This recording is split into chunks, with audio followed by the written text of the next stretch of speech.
Olá pessoal, como é que vocês estão aí? Tudo bem? Estou voltando aqui depois de um hiato, de videoaulas.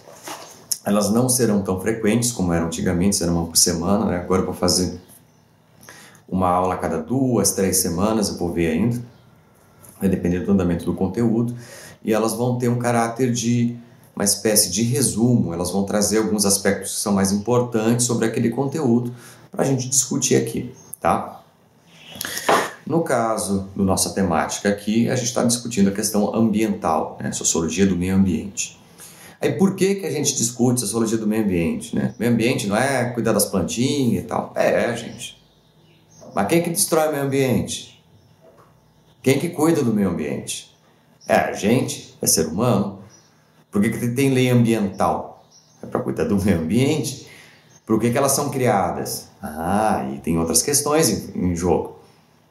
É muito comum ver as pessoas, isso eu falo com alguma experiência, criticando o órgão ambiental, criticando a política ambiental. Essa política ambiental, eu não sei o que eles estão impedindo o progresso e não sei o que. Gente, a nossa política ambiental, ela é do jeito que ela é, não é porque a gente quer, é porque existe um acordo, acordos internacionais do qual a gente faz parte, que se a gente não cumprir essas regras ambientais, a gente vai sofrer sanções econômicas.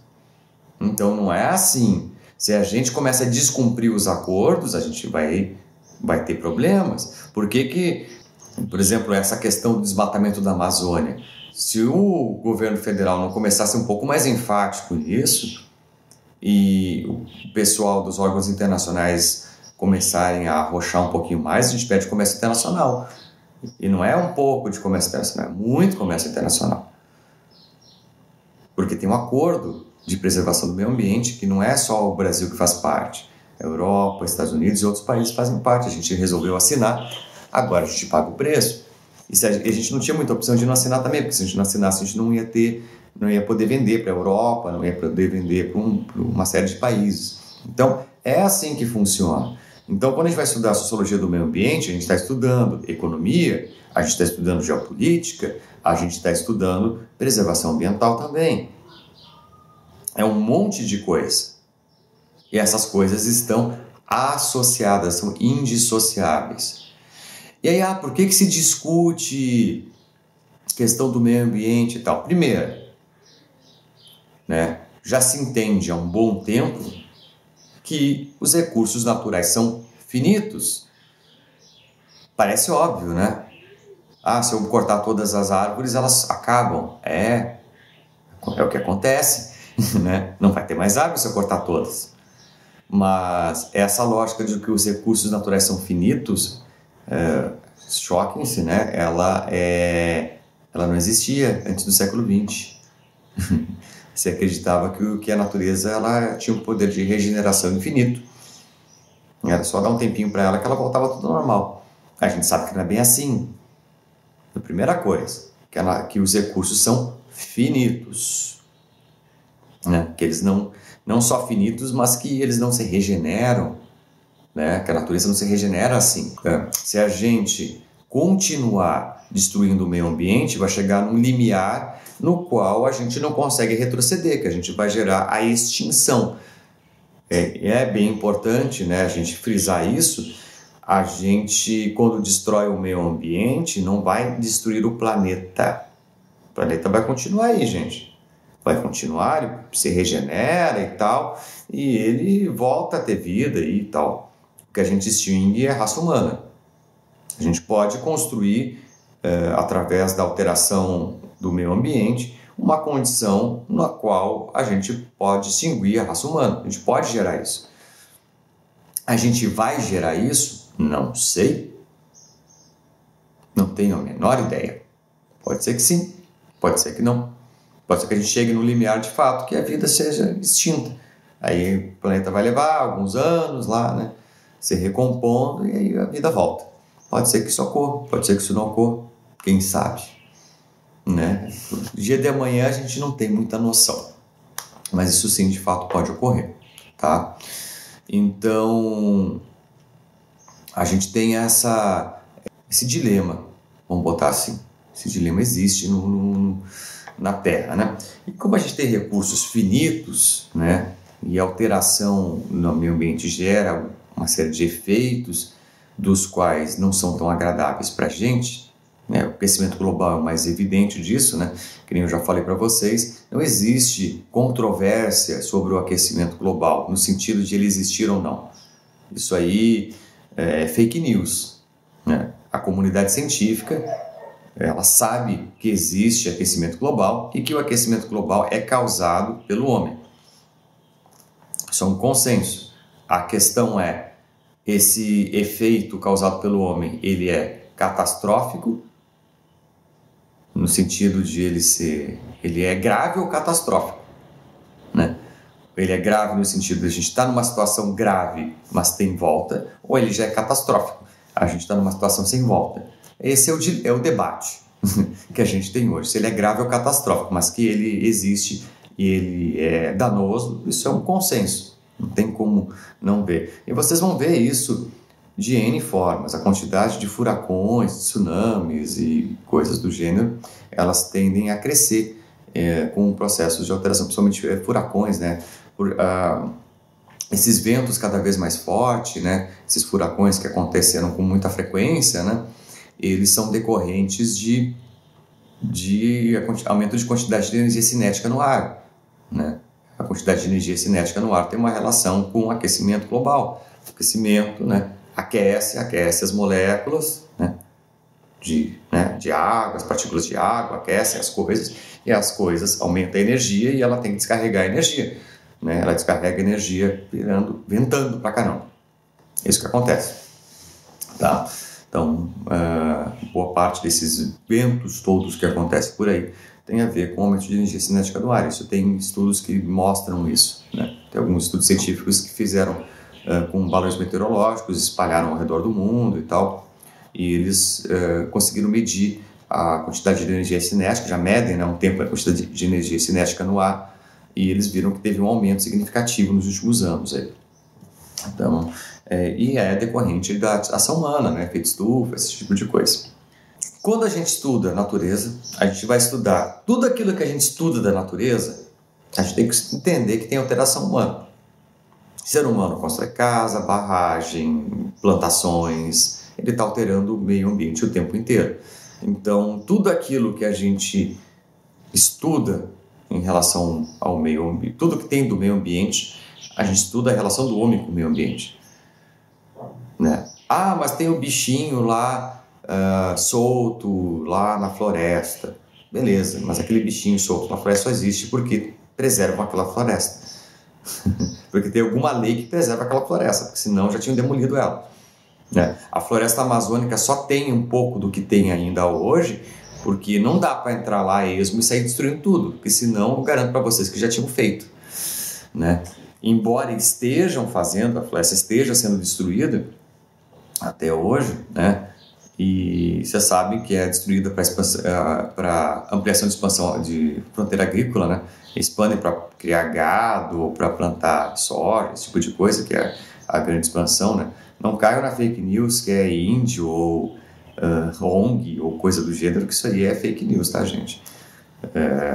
Se vocês forem ver o que fica depois de um tempo que a floresta é destruída e quem faz isso, vocês vão ver que são latifundiários, e muitos deles, inclusive, têm vinculações com deputados e senadores, né? Tem vários aí que acabam sendo denunciados aí e tal, e são gente ligada a governo. Então é exploração mesmo, até muitas pessoas vinculadas ao governo no sentido assim, pertencerem ao Estado, né? Serem políticos, acabam fazendo isso, né? Ou sendo vinculados, ou são membros da família, enfim, acontece de tudo que tipo de coisa, né? Então, acaba tendo isso aí, tá? E a sociologia do meio ambiente, ela vai tentar ver essa relação e pensar, bom, se existe uma relação, como é que a gente lida com ela? Se existe uma relação entre a sociedade e o meio ambiente, como é que a gente lida com isso? Porque, vejam, por que as pessoas destroem o meio ambiente? Por que alguém desmata a floresta amazônica? Dinheiro? É óbvio, né? Para ganhar dinheiro. Ninguém ia desmatar aquilo para nada, né? Para ganhar dinheiro. Por que ganhar dinheiro é importante? A gente vive no mundo capitalista, né? Ou seja, tem uma relação entre o sistema econômico, o modo de governo, a forma com que a sociedade se organiza e o desmatamento. Por que eu tenho que construir uma hidrelétrica, vai alagar uma área de floresta e tal? Por que eu tenho que construir? Para gerar eletricidade. Por que eu gero eletricidade? Para abastecer pessoas, para criar indústria e tudo mais. Então tem uma relação com o processo de expansão econômica, de um lado. O processo de expansão econômica inevitavelmente gera um dano ambiental.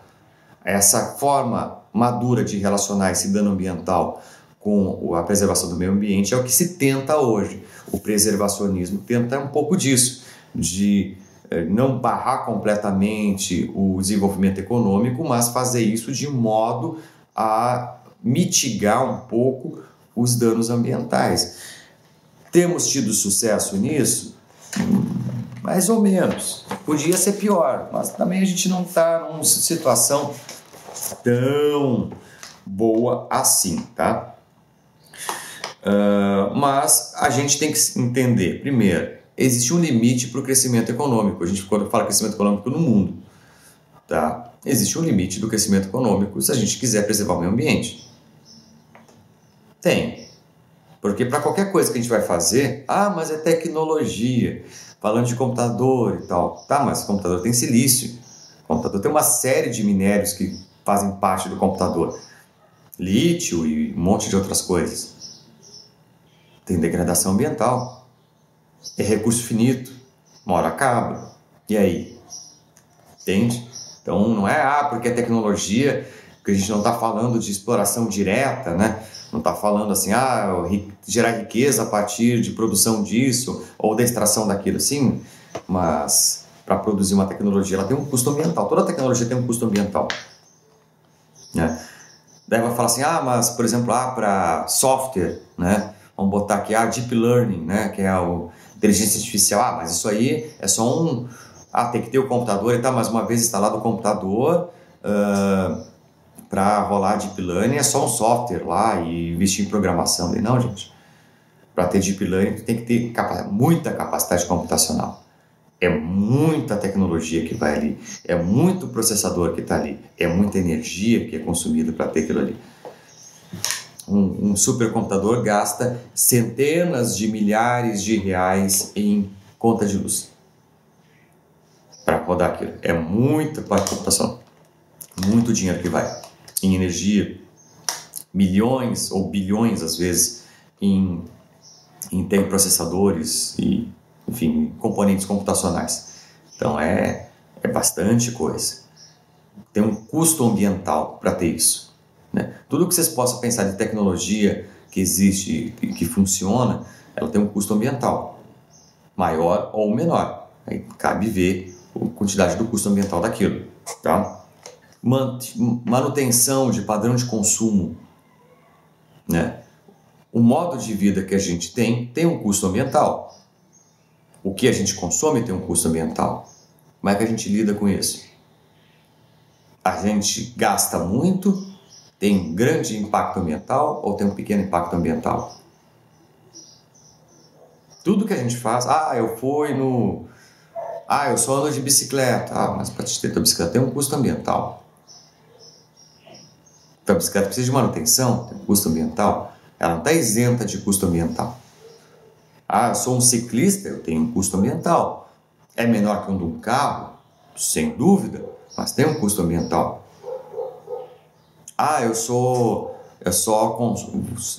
Eu não uso sacola plástica. Beleza, mas tu usa algum tipo de sacola. Aquela sacola tem um custo ambiental. É menor que uma sacola plástica. Sacola de pano, por exemplo. Mas tem um custo ambiental. Tudo tem custo ambiental. O que a gente vai trabalhar, no sentido de, quando a gente lida com a sociedade, qual é a intensidade do meu custo ambiental? Intensidade, já falei em outros momentos para vocês, mas intensidade é um conceito importante. Intensidade é um conceito super importante, porque dependendo da intensidade daquilo que eu faço, vai ter um custo maior ou menor. Tem algumas coisas que têm um custo, né, ambiental muito maior. Tipo, andar de carro sozinho tem um custo ambiental muito mais alto do que andar de ônibus, que tem um custo muito mais alto do que andar de bicicleta. O custo ambiental ele pode ir decaindo ou aumentando. Aí depende de como é que a gente lida com isso, de como é que a gente vive no mundo e tal. Mas pensar nisso. O que eu consumo? Como eu vivo? Quais são os meus hábitos? Esse modo de vida que eu tenho, ele tem um custo ambiental maior ou menor? Isso é importante, é uma reflexão para a gente fazer. Não estou dizendo para vocês que tem que ser assim ou assado, mas é uma reflexão. Países, né? Como é que os países lidam com a questão ambiental? A nossa capacidade de lidar com a questão ambiental é uma. A capacidade de lidar com a questão ambiental da Alemanha é outra. Por quê? País mais rico. É um país que tem mais recurso que a gente. A gente vai pegar o tamanho da Alemanha, a quantidade de pessoas que tem na Alemanha, a situação social da Alemanha e a renda que a Alemanha tem, eles têm uma condição de governo e uma condição de cuidar do meio ambiente muito maior do que a nossa. Se a gente vai analisar a renda do Brasil, os problemas sociais que o Brasil tem e o tamanho do Brasil, nosso desafio é gigantesco para lidar com a questão ambiental. É muito maior. Então, a quantidade de recursos que o país tem, tamanho, população, situação da população, tudo isso influencia em como a gente lida com a questão ambiental. Então, quando a gente fala da questão ambiental, a gente fala de governabilidade no sentido bem amplo, né? O Brasil é um país que uma parcela significativa da população não tem esgoto. Esgoto a céu aberto. Isso não existe na Alemanha. Por exemplo, isto é uma coisa que a gente resolve uma parcela significativa da sujeira que vai para os rios, da sujeira que vai para as nascentes, no fim da poluição das águas, né? Então, é uma questão ambiental importante. Por que a gente não tem isso resolvido? Porque é dinheiro, é custo, é difícil, né? Também tem outras questões, falta vontade política, tem umas coisas assim também, né? Não vamos ser ingênuos que é só custo e tal. Não vamos fazer de vítima também a sociedade, os políticos brasileiros. Tem falta de vontade política também, mas também é custoso, envolve um recurso significativo para fazer isso. Então, né, é uma questão que a gente tem, né? E globalização, quando a gente fala de questão ambiental, é globalização. Por exemplo, vocês viram que estava não sei como é que está a situação ainda, mas as queimadas lá na Amazônia. Queimadas na Amazônia não afeta só o Brasil, afeta o Paraguai. Tem uma fronteira ali com o Paraguai e com a Bolívia, se não me engano. E afeta os outros países que também têm o mesmo bioma, porque animais fogem para lá, fogem para cá, pode queimar a região deles também. Então isso nos afeta, assim como a parte do Pantanal que está do lado de lá afeta de cá afeta de lá também. E aí? Entende? Então é complicado. A gente tem que lidar com isso. Tem que pensar essa situação. E não só isso, né? Hoje se entende, porque a gente tem estudo para isso, tem ciência para isso. A gente consegue ver como a alteração climática em um local, como a alteração da natureza em um local, ela afeta outro local, às vezes do outro lado do globo. Então, o comportamento do meio ambiente, né, ele é global. O ar, a água, né, o ciclo do vento, o ciclo das águas, enfim, como o mundo se comporta, é o mundo que se comporta. Não é um local. Se eu destruir um ecossistema inteiro, uma região, se eu destruir toda a Amazônia, isso vai dar efeito no mundo inteiro. Não vai ser uma questão só da Amazônia. Vai afetar o mundo inteiro, e o mundo inteiro mesmo. Vai afetar a Europa, vai afetar o Japão, vai afetar tudo, porque vai alterar todo... A Amazônia é muito grande, vai afetar todo o regime de ventos, vai afetar todo o regime de água, porque tem toda a evaporação da Amazônia, vai afetar um monte de coisa. vai ter uma alteração significativa no clima no mundo. E a gente sabe disso. Como é que a gente sabe? Ciência. A climatologia sabe disso. Então, quando a gente fala de meio ambiente, mesmo no local, a gente tem que entender que o efeito daquilo não é naquele local, é no mundo. Né? Tanto é que as queimadas, né, a queimada lá do Pantanal gerou uma chuva negra aqui, no Rio Grande do Sul. A gente está muito distante do Pantanal, mas teve um efeito aqui. O efeito de um local vem para outros, então a gente tem que ser ciente disso. Tal foi, né, a queimada lá no Pantanal. Né? Então, quando a gente fala de meio ambiente e sociedade, é tudo isso. Isso que eu falei, uma coisa complicada. A gente vai ter que rediscutir globalização, vai ter que rediscutir desenvolvimento, vai ter que rediscutir padrões de consumo para a gente conseguir entender a dimensão ambiental nesse assunto aqui. Então, esse trimestre vai ser uma retomada de muitas coisas para a gente conseguir discutir com propriedade a relação entre sociedade e meio ambiente. Tá bom? Por hoje é isso, pessoal. Espero que tenha ficado claro para vocês o que a gente está discutindo aqui, o que a gente está vendo nesse trimestre, e a gente vai aí dialogando ao longo das aulas, né, e através dos vídeos aqui, tá bom? Grande abraço a todos, fiquem bem, nos vemos na próxima.